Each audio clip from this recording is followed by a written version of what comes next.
All right, welcome back. My name is Mr. Martin. You are on 1.4, adding and subtracting polynomials. Okay, if we take a look at our objective, we're going to identify key elements, okay, of a polynomial. This is going to be our new word that we're learning. We want to be able to classify it appropriately and then simplify these expressions into standard form. This is the big chunk of what we're doing today, and we're going to do that through our good friends, addition and subtraction. All right, so let's jump into it. We have our things to know. Remember, we start every lesson out with this, and this is our vocabulary for this section. We have what we call a monomial, okay, and this is an expression that consists of either just a number, a variable, or a product of numbers and variables, but they need to have a whole number exponent, okay, so it is critical that their exponent is a whole number, meaning no fractions. Okay. The other part that we need to know are terms. Remember, these are separated by a plus or minus sign, and a monomial must be one term only. Okay, and then another big chunk of what is important to us is we cannot have a variable in the denominator. Okay, we must not, otherwise it is not a monomial. A polynomial, okay, this is where we have either just a monomial or the sum of monomials. Okay, so a polynomial can be one term, one monomial, or it can be multiple terms, but you can't have it the other way around. So every monomial is a polynomial, but not every polynomial will be a monomial. Okay. And these are classified by how many terms they have, and then the other big piece is this word degree, and degree is the sum of all the exponents for that term, and we're going to see how this actually works when we have more than one variable. So when you think of the word degree, think of the word exponent. We have a leading coefficient. Remember, a coefficient is the value in front of our variable. However, once we are in standard form, this leading coefficient is the coefficient of our very first term once we're in standard form. And what standard form means is the polynomial is written with the highest degree term first, and then we write the rest of the terms in descending order. So we're going countdown, 5, 4, 3, you get the picture. All right, and our last piece, if a polynomial has a term without a variable, meaning it is just a number, this actually has a degree of 0, and we call it a constant. Okay, this term constant means just a number, and the constant is always our last term. So in standard form, you will always see the non-variable term, the term without the variable, at the very end. All right, let's take a look at some examples of monomials and then some examples of what are not monomials. Okay, so remember, it could be either just a number or just a variable, which we have here. Let's do some little green check marks. Do we have just a number? We do. Is it only one term? Yes. Do we have a number or variable that is only one term? Yes. Okay, don't let this negative sign fool you. You can have a negative coefficient. We do have more than one variable, but since there are no plus or minus signs, this is only one term. Okay, we have a whole number exponent, and we do have a fraction, or a decimal rather, for a coefficient, but that is also okay. All right, and we said we cannot have variables in the denominator. If we look at this single term here, we have a integer in the denominator, so this is also okay. All right, I'm going to use red for no-go, right? Red means stop. Looking at this first one, we got a plus sign. This means we are separating terms. So this is not a monomial. This has two terms. Okay, we can also not have square roots. So this would not be a monomial. Just for a little peek at the future, the square root of a value is actually an exponent of 1/2, meaning we do not have a whole number here. So this is the reason why this would not be a monomial. Okay, this one we have a negative exponent or negative coefficient. This one has a negative coefficient, looks okay, but here we have this negative exponent. Okay, even though it is a whole number, if you remember your exponent rules, right? If we had something like this, we know that we must flip the side of where that variable or that exponent was in order to make it positive. So if we have a -2, in turn, this would put our x variable in the denominator, meaning we cannot use that as a monomial. Here we also have an exponent of a value that is not a whole number. And then this one, clear as day, we have the actual variable in the denominator. So it just takes a little bit of practice remembering how to identify. But a quick rule of thumb is no square roots, no negative exponents, and no fractional exponents. So please do take a look at these, rewind if you need to, and make sure you get a good handle on what makes and what doesn't make a monomial. Alright, let's take a look at example number 1. It is asking us to write the polynomial in standard form, and then we want to classify it. So you should have gotten the handout with the classification sheet. Remember, we classify polynomials by the number of terms and also by the degree, which means the highest value exponent.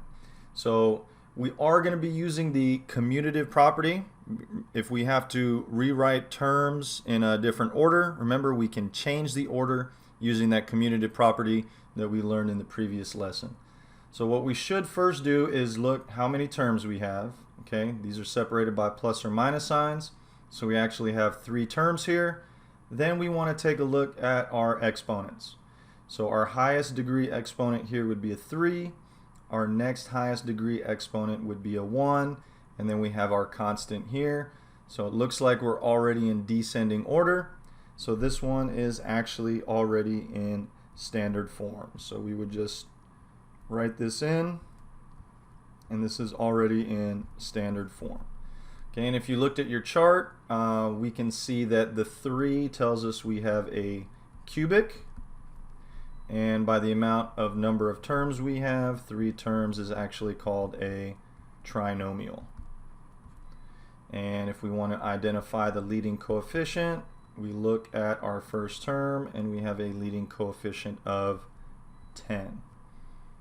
Alright, go ahead, pause the video here, try this next one out, and see if you can come up with a solution before you watch me do it. Alright, welcome back. So hopefully you got the same solution that I got here. Remember, we're not doing any addition or subtraction yet because all of these terms have the same variable, but they all have different exponents. So none of these are actually like terms. If you can see, what we did here was we identified our highest degree exponent, which was the 6, or the -6 rather, and we have x to the 6th power. So remember, the sign to the left of that term is connected to that term. So we rearranged this, moving this whole term, -6x to the 6th, and we placed it here as our first term. Our second term, let's use blue here, which was 2x to the 4th. Our third term we can use here in purple. Let me actually match these up. And then our constant I'll just do in black right here. Okay, so you just need to make sure you are in descending order. And if we look, our highest degree exponent is a 6, so there's no particular name for that. And if we have any more than 3 terms, so 4 terms and up, is just called a standard polynomial. So this is a 6th degree polynomial, and our leading coefficient is -6. So remember, you need to write this in standard form first, otherwise you might have been inclined to put a -9 when in fact the leading coefficient is this -6. Very good. Alright, so here we have some steps to kind of guide us in how we add and subtract polynomials. I know it's a little lengthy, but just reading it a few times is going to give you a good handle on it, but we're going to try and condense this down. What you should do is always look to the left of your parentheses. Okay, you want to check for your signs. Your signs are important. Remember that sign to the left of your values always distributes. Okay, they're going to distribute to each term in that polynomial. Okay, Then you want to rewrite your polynomial without the parenthesis by distributing the sign accordingly. This is going to help you identify whether or not a term is positive or negative. So if you look up top here, let's say I gave you a negative 5x times a negative 2x. Right now on the surface it looks like you have negative values, right? But what happens when you distribute these? You end up getting a positive 10x squared. So this gives you a nice clear visual of how the actual term will look after you've distributed all of your signs. Okay? Combine your like terms. You need the same base and the same exponent. Okay, so an x squared can only combine with an x squared. A y to the fifth can only combine with a y to the fifth, etc. So the only thing that you will be adding or subtracting is the coefficient. Okay, if you have the same base and the same exponent, you are only going to add the coefficients. The exponent values will not change when you are adding or subtracting. Okay? Then we want to write the polynomial in standard form. This is where the term with the highest degree is first, and then we go in descending order. Okay? If you have a term with different variables, okay, sometimes you might have like an x and a y, an a and a b, and c even. This is where you need to pay attention. You need to make sure you add the terms for that degree purpose only. Okay? And this is to see where they land in descending order. Okay? And let me give you an example of what I mean here. If you have 3x to the third, y to the second, plus, let's do 2x to the fourth. Looking left to right, it looks like this might be the higher degree term because we have a 4 in the exponent, whereas we only have a 3 and a 2 right here. But being that this first term has two variables, we are actually going to add these exponents for counting purposes only. So this 3 plus the 2 would make this term a 5th degree term, whereas this term would only be a 4th degree term. So now you can actually see that this one is higher even though we have the bigger number here because we have more than one variable here. I hope that makes sense. Doing a lot of practice will actually get you up to speed. Alright, example number 2. Now we're actually going to add and subtract these polynomials, and then we're going to rewrite these guys in standard form. So I'm going to do the first two with you, okay, and then I want you to pause the video, try the next two on your own, and let's see what we come up with. So remember, our first step, always look to the left. Do I have any values or sign changes that will distribute into this set of parentheses? For the first set, I do not. Okay, so I'm just going to rewrite it as I see it. So negative 3x to the fourth. Oh, let's fix that. 3x to the fourth minus 8. And then I have this plus, so this positive, remember if you don't see a value here, it's always a 1. So it's basically like we're saying positive 1 times each of these values. Remember, if we were doing our distribution, this would distribute as so. So we got a positive times a positive 6x squared, which is a positive 6x squared. And then plus times negative 8x to the fourth is going to give me negative 8x to the fourth.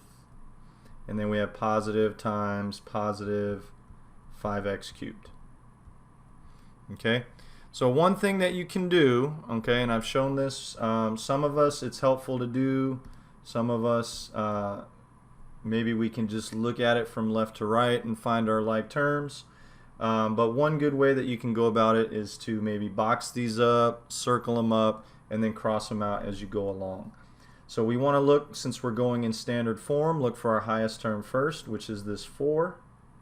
And then maybe, and especially if you are using different colored pencils, it's always a good way to organize. But I found my two terms that are alike with my highest degree exponent, which is these 4s. Okay, so I'm going to combine these two, a negative 3x and a negative 3x to the fourth and a negative 8x to the fourth will give me a negative 11x to the fourth. Okay, and then if you want to, you can even cross them out. You've already used them. All right, then maybe my next highest degree term, which are these 3's, maybe I'll circle these in a different color, use a different shape. Here I would have a positive 5 and a positive 4, which would give me a, oops, let's do that in red, a positive 9x cubed. Okay, and then we can cross those out. And then I have this positive 6x squared. Maybe I might do a really misshapen triangle. But do I have any other x squared terms? I do not, so that means this guy cannot combine with anything, and it will just go straight down as is. And then last but not least, we have this negative 8, our constant. So we are all done. Always double check your exponents. Make sure you're going in descending order. 4, 3, 2. Looks good to me. Alright, let's try this next one. We got nothing on the outside here, so let's just rewrite this as we see it. Minus 6p plus 3p to the fourth. Now we have a negative as opposed to the positive that we had in the last example. Up here we had a positive. We were adding the polynomials. Now we are subtracting them. So this is actually going to distribute also. Okay, so here we have a negative 1 times a positive 3p to the third, which would give us a negative, and a negative 4p, and then a negative 2p to the fourth. So if you haven't noticed by now, okay, the pattern is the only thing that's going to change all of our sign values on the inside is this negative value. So the negative values you really got to keep your eye out for. Alright, so maybe instead of boxing and circling, let's maybe do a little underline trick. So let's find our highest degree. That would be the 4's. So maybe we'll just underline these once. Okay, we got a 3 minus a 2. That would give me a 1. Okay, so we have 1p to the fourth. Let's do a different color. What would be my next highest? That would be the 3's. So I'm going to maybe underline these twice. And 8 minus a 3 will give me a positive 5p to the third. And the only two terms left, they look alike. So maybe I'll do this one, underline 3 times, and then combine these. A negative 6 and a negative 4 would give me a negative 10p. And if you notice, our degree has not changed. The highest was a 4, the highest here is a 4. Remember, do not ever change those exponents when adding or subtracting polynomials. Alright, very good. Okay, so I walked you through 2 of them. I want you to pause the video here. These are the next 2 examples. So, like I said, pause the video here, try them on your own, come back, and see if you got the same solutions that I did. Alright, welcome back. So hopefully you were able to get these same solutions. For the first one, I got a negative 5x to the fourth minus 11x cubed minus 11x. And then down below, this one might have been the trickier one. Remember, in standard form, if you look, the m to the fourth and the n to the fifth, adding these two together, this actually makes this a 9th degree term. Okay, the m to the fifth times n would make this term a 6th degree, and then m squared times n would be a 3rd degree, and then the other ones are just the 1 degree. Alright, so that's it for the adding and subtracting polynomials. You guys have the coursework.